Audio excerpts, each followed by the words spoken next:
দিল্লিতে যা গরম পড়েছে, আবার কিছুদিন বৃষ্টি হচ্ছিল, বেশ ভালো ছিল।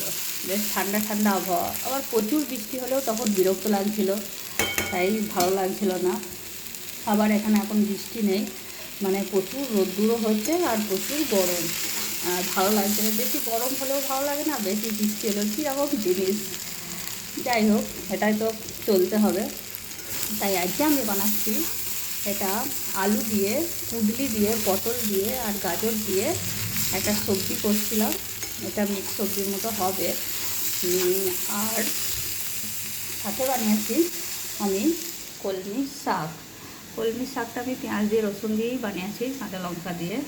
আর এটা হচ্ছে ঠিক ডিমের রসা ঠিক নয়, হালকা পাড়া রসা, কিন্তু শুকনো একদম। আর মুসুর ডাল আছে, সেটাও পেঁয়াজ দিয়েই বানিয়েছি।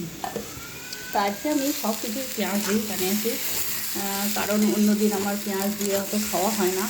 আগে ফ্রাইডে, ফ্রাইডে আজকে পেঁয়াজ দিয়ে সব কিছু জিনিস বানানো হয়েছে। আর এদিকে চলছে ভাত। তো আপনারা সবাই কেমন আছেন এই গরমে? প্রচুর গরম আছে, সব জায়গাতেই গরম। মা যখন ফোন করে, তো মায়ের ওখানেও দেখি ওয়েস্ট বেঙ্গলেও গরম আছে প্রচুর।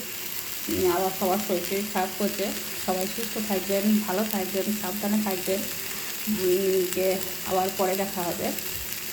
বাই, শুভ দুপুর বন্ধুরা।